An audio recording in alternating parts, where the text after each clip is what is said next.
Ce jour-là, aux Jeux Olympiques de Tokyo, du coup sur le vélodrome de Izu, jour de vitesse par équipe, on va donner le maximum pour aller chercher une médaille. À ce moment-là, c'est une très grande découverte d'une compétition, tout simplement parce que c'était ma première compétition chez les élites. Nos premiers Jeux Olympiques à nous, 3. Et voilà, on ne s'était pas fixé de limite, on s'est dit, bah, allez, pourquoi pas nous. On sait que l'équipe de France sur piste avait toujours ramené des médailles, on avait ce poids de l'histoire de l'équipe de France. Un lourd héritage à assumer. Si Sébastien Vigier connaît déjà le plus haut niveau avec 4 médailles aux mondiaux à 24 ans, ses coéquipiers sont plus jeunes et moins attendus. À 20 et 22 ans, Florian Grengbo et Ryan Elal saisissent leur chance. Mes entraîneurs m'avaient dit en visio pendant la pandémie, pendant le confinement, Flo, t'as une petite porte qui s'ouvre pour aller justement au jeu. J'ai dit ouais, je vais y aller au pied de biche. Et ouais, c'est clair que finalement le Covid, pour moi, a eu un avantage. Je l'ai vécu quand même en fait une opportunité de me dire j'ai un an pour justement faire mes preuves et passer de l'autre côté. L'autre côté, c'est le rêve ultime de tout sportif, les Jeux Olympiques, où chaque erreur est punie par une concurrence féroce. Sans expérience collective internationale, chacun connaît sa tâche. L'objectif, boucler les 3 tours, soit 750 mètres, le plus vite possible. Mon rôle, c'est tout simplement de lancer l'équipe, c'est de faire V0, Vmax le plus rapidement possible. Donc on est surtout sur ses capacités d'explosivité et de force. Le chrono, il est pris sur les 3 tours du poste 3. Donc le rôle vraiment du poste 2, ça va être de rendre entre guillemets le départ qui est violent facile pour le 3 et de le lancer le plus vite possible.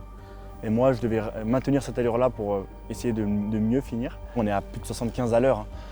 Nous, ça se joue au dixième de seconde, on est quasiment en apnée tout l'effort. La vitesse par équipe débute par des qualifications pour les 8 trios. En 42 secondes 722, les Bleus se classent 4e. Déjà très rapide et je pense qu'on s'était quand même étonné sur le moment. Cette sensation qu'on pouvait le faire, mais qu'on était loin en même temps. 30 minutes plus tard, au premier tour, les Français s'envolent. 42 secondes 294 et une victoire de 6 dixièmes contre la Nouvelle-Zélande. On explose le record de France et non, on savait que c'était une grosse perf. Mais je pense qu'on s'en fout en fait du record. Si soit t'es médaillé ou soit tu l'es pas en fait. Les Bleus signent le 4e temps, insuffisant pour se qualifier en grande finale.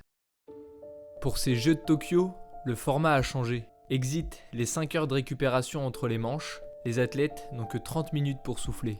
Un détail, travaillé par les Bleus dans la préparation olympique. À la conquête du podium, Grengbo, Vigier et Elal affrontent l'Australie pour la médaille de bronze. Voilà ce qu'on s'était dit, on n'a rien à perdre, on a tout à gagner. Quand je finis mon premier tour, je m'écarte, je vois le chrono, donc c'est soit rouge, soit vert. Et là c'était rouge mais de 0,01. J'étais très déçu sur ça parce que comme je dis, je voulais pas décevoir les gars. Je m'écarte au bout de 2 tours. À ce moment-là, je crois c'est kiff-kiff, on doit avoir quelques centièmes d'avance. Je vois le chrono, alors que je voyais rouge sur le mien, je vois vert sur l'autre. Je fais mais putain en fait c'est possible. Les Australiens se sont désunis, je pense, parce qu'il y a eu cette récup. Que nous, on avait travaillé parce qu'on savait que ça allait être des récup courtes. On a 1h30 pour faire 3 vitesses par équipe, c'est très dur. Nous on était prêts à répéter 3 efforts rapidement. Et au final, je me rends compte que leur 3e tour était, j'ai envie de dire, dans les choux, parce que depuis le début, il avait explosé et qu'on allait être médaillé. Et voilà, que je franchis cette ligne d'arrivée, je lève ma tête et je vois sur le tableau en vert. Dans notre sport, ça veut dire qu'on a fait le temps le plus rapide. Et là, voilà, c'est la joie. C'est beaucoup de choses qui passent dans la tête, beaucoup d'émotions, évidemment de la fierté. La fierté d'avoir réussi là où personne ne les attendait. D'être restés unis, et ce, malgré la difficulté du format de la compétition. Tu crois pas, tu te rends pas forcément compte que c'est vraiment une médaille au jeu, mais ça a une saveur particulière. Pour moi, c'était un souvenir inoubliable. Moi je me souviens surtout en fait du Trocadéro, où on a défilé à 3 justement avec cette médaille sur notre retour en France. C'est là où j'ai réellement pris conscience de ce que c'était une médaille olympique, de se dire que c'était très universel, c'était une valeur qui traversait les générations et les classes sociales. La médaille, elle est belle, lourde. Tu la regardes et tu te dis, je l'ai fait.